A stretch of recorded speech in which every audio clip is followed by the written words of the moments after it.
Є речі, які лякають не одразу. Вони виглядають звичайно, поки не вдивишся. Крабсбургер – смачна котлета, мильні бульбашки – дитяча розвага, готель з ресторану – дивна ідея, але нехай. Та якщо зупинитись і придивитись, стає якось не по собі. У губці Бобі повно таких деталей. Те, що здається жартом, іноді виявляється набагато похмурішим, ніж хотілось би. Ми вже почали розбирати найвідоміші теорії по губці Бобу, які ви маєте глянути після цього відео. У цій ж частині ми пройдемось по теоріях, які вже не просто цікаві та незвичні, а моторошні. І почнемо з головного питання, яке ставили собі всі фанати. З чого взагалі зроблений відомий на весь підводний світ Крабсбургер? Таємна формула Крабсбургера – це майже окрема сюжетна лінія серіалу, постійна війна між паном Крабсом і Планктоном. Сам Стівен Гілленбург не раз казав, що ніхто і ніколи не має дізнатися, з чого насправді зроблений цей бургер, як і у випадку з мамою Перл. Ще одним секретом, який автор спеціально не пояснював. Але в попередній частині ми вже наблизились до її можливого родоводу, тож цього разу спробуємо розібратися, а з чого ж насправді зроблений Крабсбургер. У серії «Ракоподібні середніх років» пан Крабс пробує Крабсбургер і каже: То он який я на смак. І от після цієї фрази ти починаєш згадувати інші дивні моменти. Як от сам Красті Краб, він ж не виглядає як звичайна кафешка, це буквально копія пастки для крабів. А самі краби, де вони? Окрім пана Крабса та його матері, більше немає крабів, які були б постійними персонажами. Схоже, їх всіх пустили на котлети. І хоч в реальному житті канібалізм серед крабів – це звичайне явище, але ж не в промислових масштабах. Хоча ми всі знаємо, що все-таки є один постійний ракоподібний персонаж – це Ларі Лобстер. Мало того, що він не став їстівною частиною Красті Краба, так пан Крабс ще йому довіряє керувати своїм рестораном, коли йде у відпустку у серії «Ларі Менеджер». Тож, можливо, він єдиний, хто знає правду, і між ними якась мовчазна домовленість: ти мене не чіпаєш, я тебе не чіпаю. Здається, цього вже досить, щоб повірити, що крабова Петті – це буквально крабова Петті. Але є ще один момент – це доісторичне підтвердження. В епізоді СБ-129, де показано предків головних персонажів, доісторичний Патрік знайшов поселення крабів під каменем, зловив одного, приготував його на вогнищі і з'їв. Ця сцена підштовхує до думки, що краби могли бути їжею Бікіні-Ботом ще з давніх часів. Їсти своїх – це вже доволі жорстко, але чи зупинився пан Крабс на цьому? Як щодо того, щоб зімітувати бізнес тільки для того, що він з тріском провалився? Це вже зовсім інший рівень.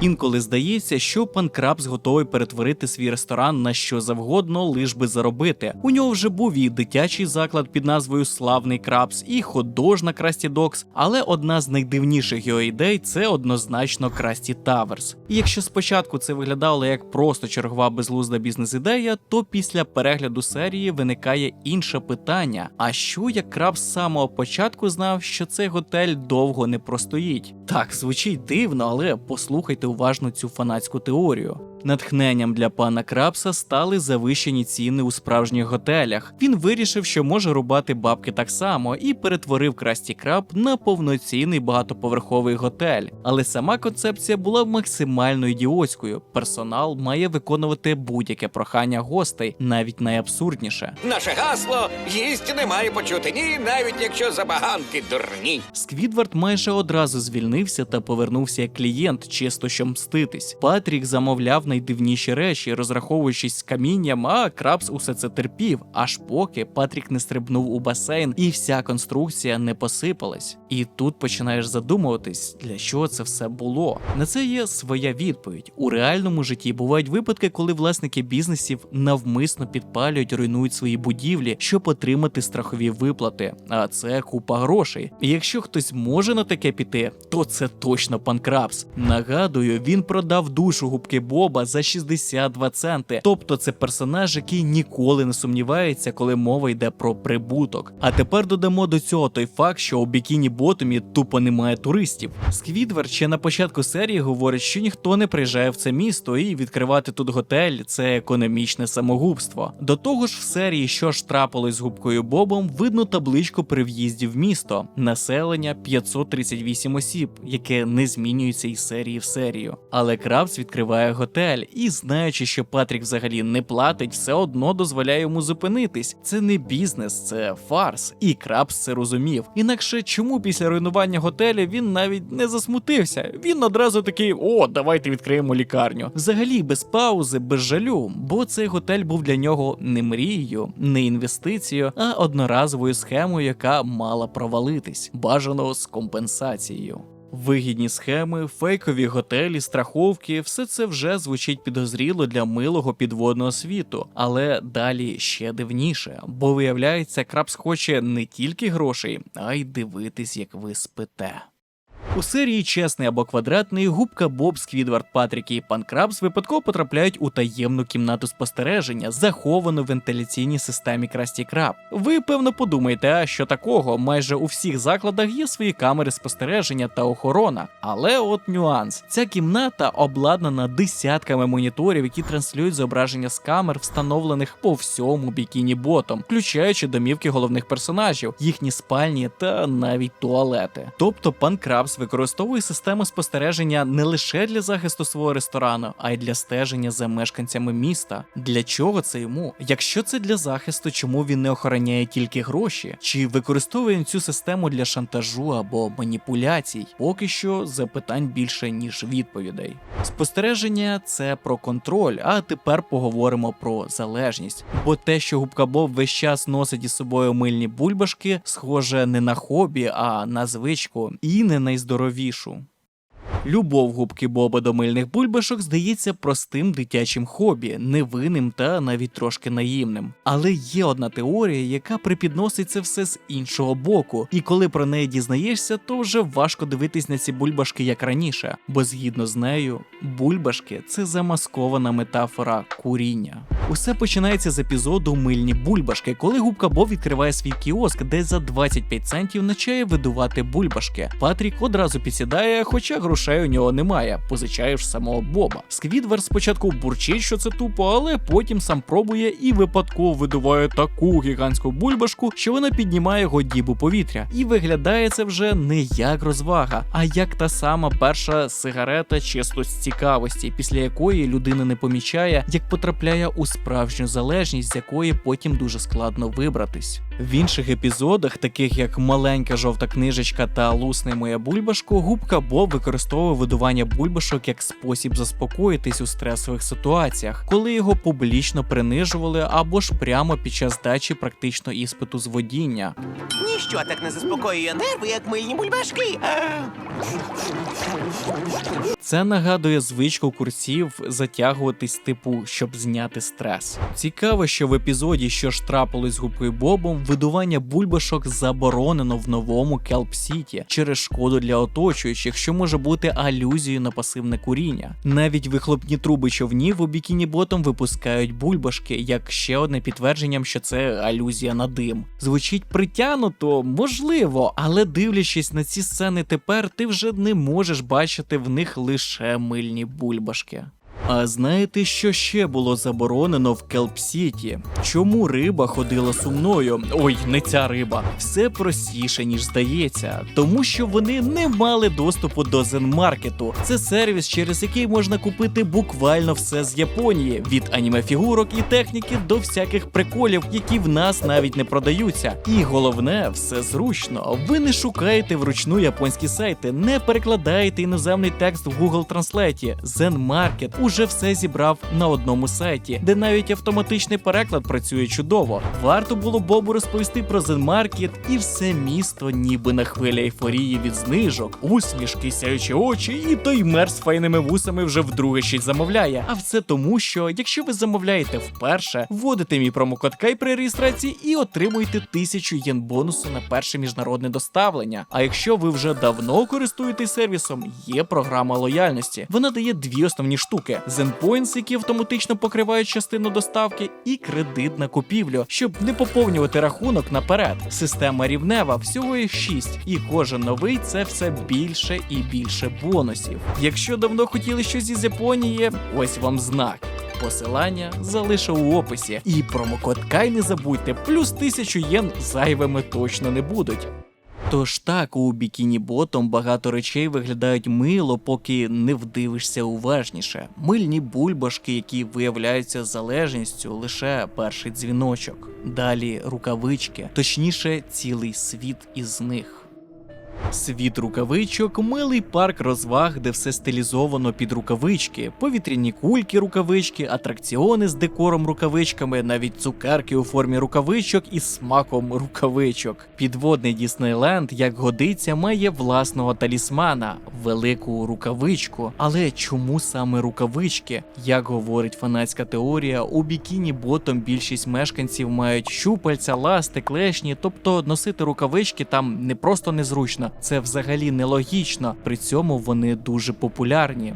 Але чому? В реальному світі одноразові медичні рукавички – одні з наймасовіших забруднювачів океану. І ця проблема виникла не вчора. Ще задовго до глобального буму на масочки і антисептики рукавички стабільно входили до топу сміття, яке плаває в світових водах. Латекс, нітрил, пластик – усе це не розкладається десятиліттями і опиняється в морях, плаває поруч із живими істотами, які часто сприймаються як їжу. Рукавички знаходили навіть у шлунках загиблих тварин. Так, світ рукавичок вперше з'явився ще в першому сезоні, задовго до 2019-го, але вже тоді тема медичних відходів була актуальна. Просто її ще не бачила масова аудиторія, і цілком можливо, що автори навмисне вставили цей рукавичковий світ як натяк на те, що буде далі, коли в океані стане більше латексу, ніж водоростей. Рукавичко-ленд – це не просто веселий парк, це монумент тому, як людство зробило бруд невидимим, як ми навчилися сміятися з того, що нас отруює, і як океан потроху перетворюється на сміттєвий лунапарк, де навіть риби вже не обурюються, бо звикли.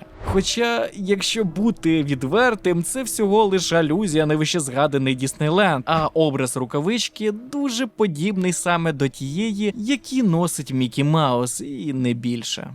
І поки одні розважаються в парку рукавичок, саме місто, здається, стоїть на уламках чогось значно темнішого. Історія, яку більшість воліє не помічати. У Тихому океані є крихітний кораловий атол під знайомою нам всім назвою Бікіні. Але попри те, що він виглядає як рай із листівки, пальми, блакитна вода, білий пісок, історія в нього взагалі не райська. Це місце стало відомим у світі не через природу, а через ядерні вибухи. У 1946 році, після Другої світової, США вирішили влаштувати на Бікіні ядерний полігон. Місцевих мешканців просто попросили виїхати тимчасово задля безпеки людства, ніби ви ще повернетесь. Проте тимчасово перетворилось на десятиліття. Тут проводились тести ядерної зброї, всього 23 вибухи, включно з тестом Касл Браво у 1954 році. Це був найпотужніший ядерний вибух, який коли-небудь влаштовували США. В 1000 разів сильніший за бомбу, скинуту на Хіросіму. І що найгірше, він вийшов потужнішим, ніж очікували. Радіоактивний пил накрив не тільки Бікіні, а й сусідні острови. Люди там отримали променеву хворобу. І це був величезний міжнародний скандал.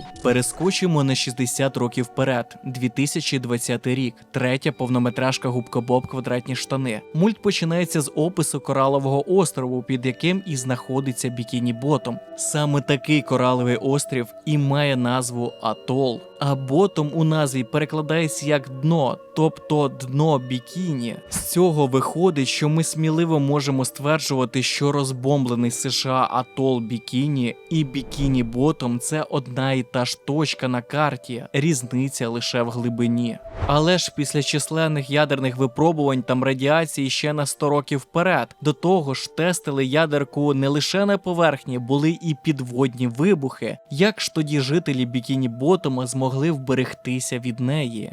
чи не змогли. Можливо, ми бачимо не просто рибок у штанях, а результат багаторічного впливу радіації, такий собі підводний Чорнобиль. Уявіть собі, замкнене середовище, брудна вода, мутагенне випромінювання, що проникло у кожну клітину. Природна еволюція там просто не мала часу. Замість цього через кілька поколінь з'являються розумні губки, краби-капіталісти і восьминоги з творчою кризою. Радіація могла вплинути не лише на фізіологію, а й на свідомість. Вони будують будинки, імітують людські професії, копіюють нашу культуру. Це ніби морське суспільство, що знайшло уламки людської цивілізації і намагається відтворити її за своїм мутованим розумінням. Як діти, які граються в дорослих, але не до кінця викупаючи, як воно працює. До того ж, не всі морські істоти мутували однаково. Деякі, як губка Боб чи Патрік, отримали самосвідомість, емоції, здатність мислити, а інші залишились на рівні тварин, але вже в новому контексті. Равлики, що стали котами, черв'яки, як собаки. Так сформувався новий паралельний світ, у якому роль істоти визначається не видом, а тим, наскільки сильно її торкнулась радіація. Навіть такі деталі, як квіти в небі, це або наслідки хімічного бруду, що плаває над ними, типу розлитої нафти, бензину і так далі, який нагадує квіткові узори, або просто колективна галюцинація. Ну і не забуваємо про гумор серіалу. Жарти про поїдання риби звучать абсолютно нормально для персонажів, але вони не просто риби. Вони щось інше. І якщо у вас досі є сумніви, зараз я скажу те, що точно їх розвіє. Ця теорія офіційно підтверджена. Бікіні-ботом – це наслідок ядерних тестів на атолі Бікіні. Минулого року в інтерв'ю журналу Esquire містер Лоуренс, сценарист і голос Планктона, сказав, що спочатку шоу задумували як постапокаліпсис, ніби людство вимерло, а під водою залишився цей дивний світ. І хоча потім додали людські елементи, ця теорія все одно вважається каноном, хоч і не так гіперболізовано, як подається фанатами. Ну, ось і все. Ми пройшлися по самих цікавих теоріях по губці Бобу. Здавалося б, звичайний мульт, а всередині кольорові символи, смертні гріхи, канібалізм та навіть постядерний світ. Дякую, що додивилися ці наймоторошні теорії, а тепер бігом дивитись першу частину. Якщо було цікаво, тицяйте лайк, пишіть, що про це думаєте, це важливо для просування відео, та підписуйтесь, щоб не пропустити наступне відео, а також підписуйтесь на Телеграм. Окремо буду вдячний за фінансову підтримку на YouTube спонсорстві чи Патреоні. До зустрічі!